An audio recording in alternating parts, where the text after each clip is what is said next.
उसको chemical terminology में क्या कहते हैं? इनहिबिटेशन। क्या कहते हैं? इनहिबिटेशन। आगे समझ में? अब इनहिबिटेशन जो है ना वो दोनों हो सकती हैं, या तो मैं इधर कॉपर वाली साइड पर चढ़ा दूं या आयरन वाली साइड पे चढ़ा दूं, तो एक हो जाएगी एनोडिक कैथोड इनहिबिटेशन, एक हो जाएगी कैथोडिक इनहिबिटेशन। और अगर मैं दोनों पे चढ़ा दूं तो बहुत ही अच्छा हो जाएगा। तो ये जो केमिकल खरीदते हैं ना, ये तीनों काम करते हैं। ये एक तो ऑक्सीजन रिमूव करना है इनको, दूसरा इस कंडक्टेंस को कम करना है, और तीसरा इनहिबिटेशन करना है। ये तीन केमिकल इसलिए इस्तेमाल करते हैं। अब हमें क्या करना है कि वो जो केमिकल इंजीनियर अपनी कंपनी के लिए केमिकल बेच रहा है ना, हम उससे क्यों लें? हमें ये बताना चाहिए कि ये केमिकल होते क्या है और हम इसको इस्तेमाल कैसे कर सकते हैं, और फिर इसको टेस्ट कैसे कर सकते हैं। भाई अगर हमें ये पता हो कि ऑक्सीजन जो हमें पता चल, पहली बात तो पता चल गई कि जो ऑक्सीजन नहीं होनी है पानी में, ठीक है ना। अब अगर ऑक्सीजन होनी तो हमें नुकसान होना है। तो अब हम क्या करें ऑक्सीजन को खत्म करने के लिए?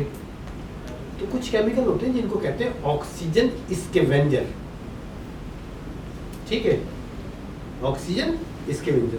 आपके पास पल्प तो नहीं होता है, यहाँ होता है?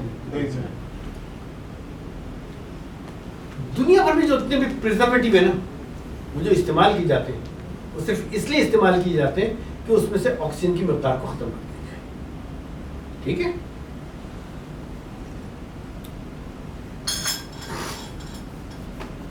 सवाल यह है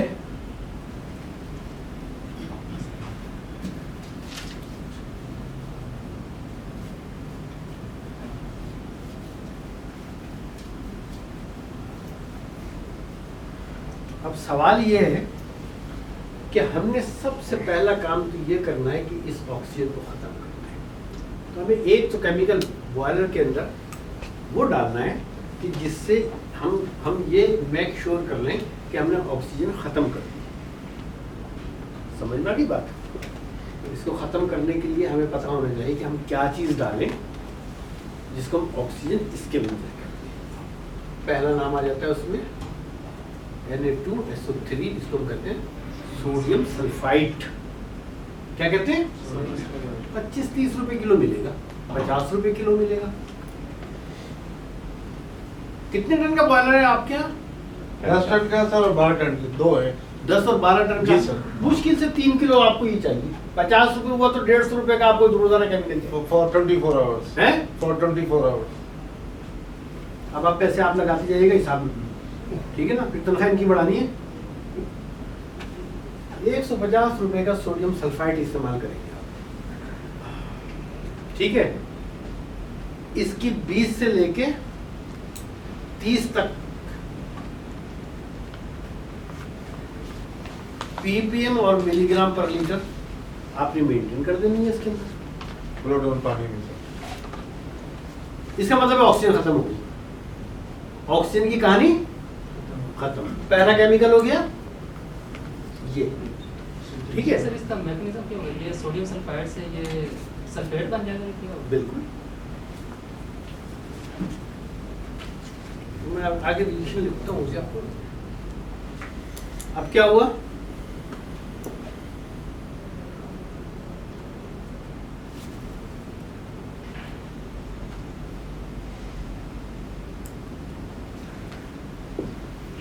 सोडियम सल्फेट बन गया, ऑक्सीजन के साथ रिएक्शन का क्या बन गया?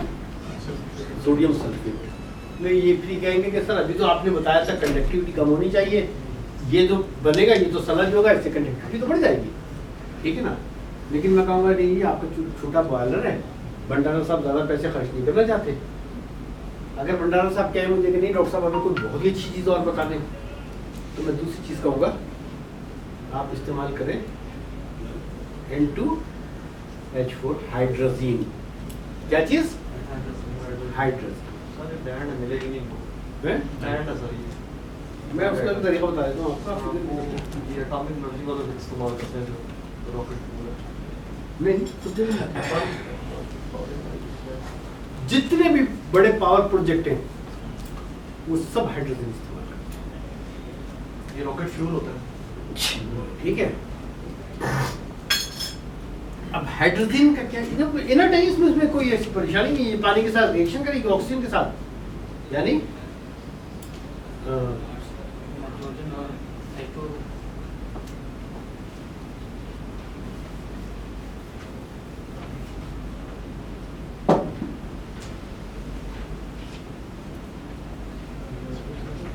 N2H4 प्लस ऑक्सीजन, जो प्रोडक्शन हुई नाइट्रोजन गैस, H2 पानी बन गया। ये इनर्ट गैस है, इसमें कोई ऐसे हैजर्डस चीज ही नहीं है, ये फ्यूल सेल की कंपोजिशन होगी ना। ठीक है। अब क्या हुआ, ये ऑक्सीजन खत्म हो गई, लेकिन यहाँ लगा था 150 रुपये, यहाँ लग जाएंगे 700 रुपये। समझ में आ गई बात? फर्ज कर ले 1000 रुपये लग जाएगी, 700 रुपये अगर मुझे जाहिर मुझे इतना रिलेटेड तो नहीं होंगे, लेकिन मैं आपको ये बता दूं कि इसके रेट में और उसके रेट में इतना ऑक्सीजन खत्म हो गई जी। अब अगर आपने जब ये सोडियम सल्फाइड इस्तेमाल करना है तो पानी बॉयलर का लेंगे और उसको टेस्ट करेंगे और उसमें सल्फाइड चेक करना पड़ेगा आपको। सल्फाइड कितना होना चाहिए? कम से कम 30 से लेके 20 से लेके 30 तक मिलीग्राम पर लीटर, ठीक है। इसका मतलब अब जब अगर यह मुझे किसी भी प्रिजर्वेटिव जब आप इस्तेमाल करते हैं तो उसका मतलब ये कि आपने उसके अंदर कोई ऑक्सीजन स्कैवेंजर इस्तेमाल किया हुआ, उसकी इतनी मकदार मौजूद होगी तो गैस वो उसमें ऑक्सीजन नहीं जाएगी। सर इसमें प्लैटिनम यूज नहीं होगा सर, कैटलिस्ट बोलना नहीं पड़ेगा, जरूरत नहीं सर। इसके साथ प्लैटिनम भी तो यूज होगा नहीं, वो तो सोलर से प्लैटिनम डाल रहा है।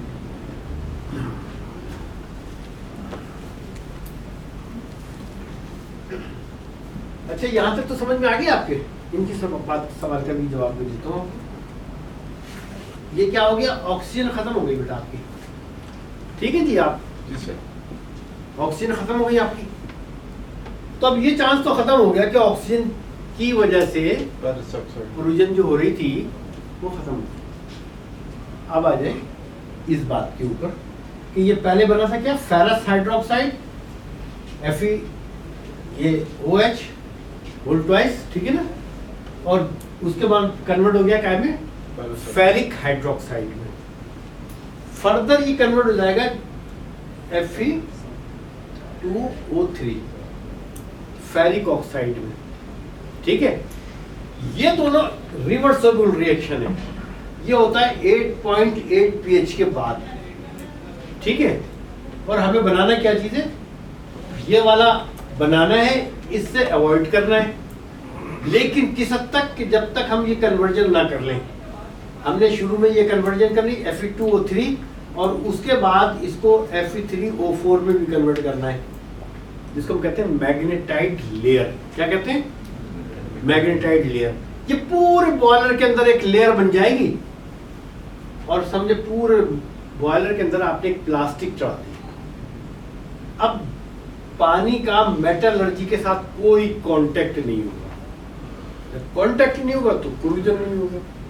तो अब हमें क्या करना है, पानी के जो आपने बॉयलर के अंदर देना है उसकी pH 8.8 से ज्यादा रखनी है, ठीक है। तो 3 कॉमन चीजें हैं इसको इस्तेमाल करने के लिए या इसकी pH बढ़ाने के लिए। पहली चीज का नाम क्या है, जो सबसे आसान तो नहीं, आसान तो सभी है, सस्ती। क्योंकि देखें एक बात हमेशा बेटा याद रखें आप सब लोग, इंडस्ट्रियलिस्ट जब लो कॉस्ट प्रोडक्शन करेगा तो मार्केट में compete करेगा। अगर आपकी कॉस्ट ऑफ प्रोडक्शन बढ़ जाएगी तो मार्केट में आप compete नहीं कर सकते। तो हमें सबसे पहले क्या करना है, अपनी कॉस्ट को मद्देनजर रखना। तो हम सबसे पहले क्या चीज आती है, NH3 अमोनिया। आप अमोनिया मंगाएंगे बाजार से और उसको उसका सोल्यूशन बना लेंगे, यानी अमोनियम हाइड्रोक्साइड, और इसको बॉयलर के पानी में या फीड वाटर में डाल देंगे, जिससे आपकी pH 8.8 से बढ़ जाएगी। पहली बात। अब हमने क्या किया, पहले तो ऑक्सीजन खत्म कर दी, फिर हमने क्या किया, pH इंक्रीज कर दिया। हमने pH इंक्रीज की कैसे की, अमोनिया से, सबसे सस्ता है। दूसरे नंबर पे आया C4H9N, इसको हम कहते हैं मॉर्फिलीन। क्या कहते हैं? मॉर्फिलीन। ये दूसरे नंबर पे, ये इसके मुकाबले में महंगा ट्रीटमेंट है, ठीक है, लेकिन इससे ज्यादा इफेक्टिव है। फिर इससे ज्यादा इफेक्टिव एक और है C6H11NH2, इसको हम कहते हैं साइक्लोहेक्साइल एमाइन। क्या कहते हैं? ये इससे भी ज्यादा महंगा है। काम तीनों के एक ही है, काम तीनों का एक ही, पीएच इंक्रीज करना, ठीक है। ये अमोनिया सबसे सस्ता है, लेस एफिशिएंट है, उससे ज्यादा एफिशिएंट मॉर्फिलीन है, और सबसे ज्यादा एफिशिएंट साइक्लोहेक्साइल एमाइन है। फर्क क्या है? कोई कंपाउंड जितना साइक्लिक होता है उतना स्टेबल होता है, ठीक है ना। इसके अंदर 6 कार्बन एटम है, इसके अंदर 4 है, ये इसके मुकाबले में कम स्टेबल है, और ये सबसे कम स्टेबल है, लेकिन ये सबसे सस्ता है। सारे दिन में मुश्किल से 50 रुपए का अमोनिया, ये लिक्विड अमोनिया आप मंगाएंगे, आपके बॉयलर की पीएच 8.8 से ज्यादा, यानी कोशिश करें 9.0 से ज्यादा रहे, ताकि कोई आपको शक व शुबहात नहीं रहे। सर पीएच के लिए हम वो पोटेशियम हाइड्रोक्साइड, सोडियम हाइड्रोक्साइड, वो भी तो लिथियम हाइड्रोक्साइड। अच्छा सवाल है आपका। अच्छा देखो बेटा, मैंने अभी आपको क्या बताया? कास्ट और स्टेबिलिटी। अभी आपको मैंने क्या बताया? आपको मैंने कहा कि जो साइक्लिक कंपाउंड होता है वो ज्यादा स्टेबल होता है, ठीक है ना। 2 चीजें तो समझ में आ गई ना। पहली चीज हमें क्या समझ में आई कि हमने ऑक्सीजन खत्म कर दी पानी से। दूसरी चीज हमें क्या समझ में आई कि हमने पानी की पीएच इंक्रीज कर दी थ्रू अमोनिया, मॉर्फिलीन और साइक्लोहेक्साइल एमाइन। आपका सवाल ये था कि जी हम सोडियम हाइड्रोक्साइड इस्तेमाल कर सकते हैं, ठीक है ना। तो तीसरी चीज मैंने आपको भी बताई थी, इनहिबिटेशन। क्या बताई थी? क्या हमें इसके अंदर इनहिबिटेशन भी करनी है ना, इलेक्ट्रोड और ये कैथोडिक और एनोडिक। तो इसके लिए हम क्या इस्तेमाल करेंगे? Na3PO4, try sodium phosphate. क्या चीज? जब ट्राई सोडियम फास्फेट को आप इस्तेमाल करते हैं तो इसकी बाई प्रोडक्ट होती है सोडियम हाइड्रोक्साइड। क्या होती है? आपने आधा kg, हाफ kg बॉयलर के अंदर ये डाला, तो ये फॉस्फेट PO4 ये आपकी इनहिबिटेशन भी करेगा। और दूसरे, अगर आपके पानी में किसी केमिस्ट की नालायकी की वजह से कैल्शियम चला गया, कैल्शियम स्लिप होकर चला गया, आपका सॉफ्टवेयर सही काम नहीं किया, सॉफ्टवेयर ने, ठीक है ना, उसके अंदर बॉयलर के अंदर हार्ड वाटर चला गया, कैल्शियम चला गया, तो ये फौरन कैल्शियम इसके साथ रिएक्ट करेगा और कैल्शियम फॉस्फेट बना लेगा। क्या बना लेगा? कैल्शियम, हाँ, ये कैल्शियम फॉस्फेट बना लेगा। समझ गए? अब ये कैल्शियम फॉस्फेट जो बनाएगा ये इनसॉल्युबल होगा, ये नीचे बैठ जाएगा, सेटल डाउन हो जाएगा, तो ये कैल्शियम भी रिमूव हो जाएगा जो गलती से आ गया। आपको सोडियम हाइड्रोक्साइड मिल गया, पीएच को इंक्रीज करने के लिए सपोर्टिंग कंपाउंड भी हो गया। आगे बात समझ में? तो बजाय इसके कि हम खाली सोडियम हाइड्रोक्साइड डालते, हमने क्या कहा? ट्राइसोडियम फॉस्फेट डाल दिया। ये अल्कलाइन होता है, इसकी बाई प्रोडक्ट क्या होती है? Sodium hydroxide. तो ये तीनों चीजें हो गई। अब आपको क्या करना है? 2 kg, हार्डली 1.5 kg या 2 kg आपने लेना है इसमें Na2SO3, और बस 2 kg पे ट्राई करना है। 2 kg बहुत है अमोनिया और आधा kg ट्राइसोडियम फॉस्फेट। ये 150 रुपए का होगा, ये शायद 100 रुपए का होगा, और ये भी शायद 50 रुपए का होगा। ये 300 रुपए लगभग लगाइए। कितने हो गए महीने के? ये 9,000 रुपए हो गए। 2.5 लाख रुपए आप खर्च कर रहे हैं अपने बॉयलर पे। ये सर डाई सोडियम फास्फेट की जगह हम सोडियम हेक्सा मेटाफॉस्फेट वो भी इस्तेमाल कर सकते हाँ, सोडियम हेक्सामेटाफॉस्फेट। आप एक तरफ से आग पानी डालेंगे, कहीं पे आग लगी हो तो क्या करेंगे आप? एक तरफ से आप डालेंगे पानी आग बुझाने के लिए, और दूसरा केमिस्ट खड़ा हो पेट्रोल डालने के लिए, क्या होगा? हैं? नालायकी पे तो स्केल पढ़नी चाहिए ना, आपको ये भी पता होना चाहिए कि ट्राई सोडियम फॉस्फेट अल्कलाइन होता है और हेक्सामेटाफॉस्फेट एसिडिक होता है। आपने एक तरफ तो डाल दिया अमोनिया, साइक्लोहेक्सामाइन या मार्फरिन, और दूसरी तरफ से आप एसिड भी डाल रहे हैं। आगे समझे बात? तो ये वाली गलती कभी भी नहीं करनी है। अच्छा, इससे मुताल्लिक कोई सवाल? सर हार्डनेस जो है वैसे हम आरओ वाटर से या आयन एक्सचेंज से कम कर सकते हैं, कोई और केमिकली मेथड है कोई सर इसको? मैंने भी आपको लिखा था ये वाला अब आप हार्डनेस जो काम कम करने वाली बात है ना बेटा, हार्डनेस दो तरह की होती है ना, एक तो होती है टेम्परेरी, एक होती है परमानेंट। टेम्परेरी हार्डनेस आप कैल्शियम हाइड्रोक्साइड से कम कर सकते हैं, ठीक है?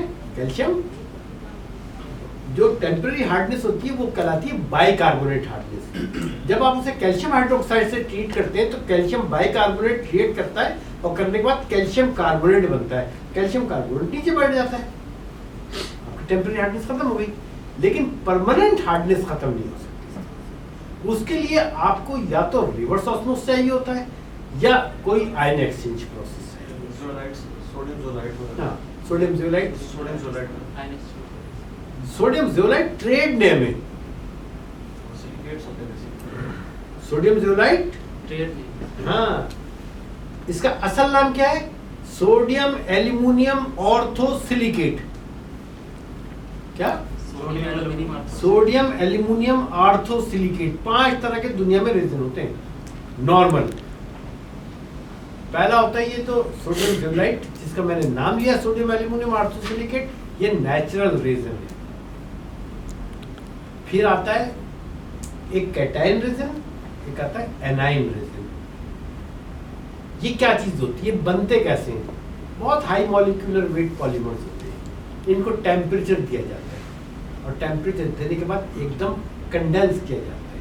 जब कंडेंस करते हैं ना हाई मॉलिक्यूलर वेट पॉलीमर्स को, तो जब कंडेंस करते हैं तो कंडेंसेशन के दौरान अगर कोई वीक एसिड डाल दें तो वीक केटाइन रेजिन मिल जाता है, अगर कोई स्ट्रॉन्ग एसिड डाल दे तो स्ट्रॉन्ग केटाइन रेजिन, कोई वीक अल्कली डाल दे तो वीक एनाइन बन जाते हैं, कोई स्ट्रॉन्ग अल्कली डाल दे तो स्ट्रॉन्ग अल्काइन बन जाते हैं। यानी 4 रेजिन को weak cation, strong cation, weak anion, strong anion, ये 4 तरह के रेजिन। चौथा कौन सा आता है?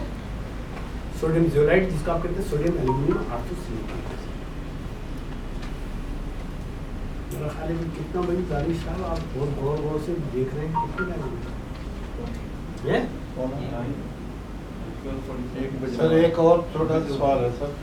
मतलब मेरा भी हार्ट स्टेंट डले, मैं हार्ट पेशेंट हूँ। यहाँ आने से पहले मेरा 1 महीने पहले ये बहुत मुझे स्टाफ की तरफ से, अपने लोगों की तरफ से और फैमिली की तरफ से, बाबा आपने किसी जगह 1-1.5 घंटे से ज़्यादा का लेक्चर दिया,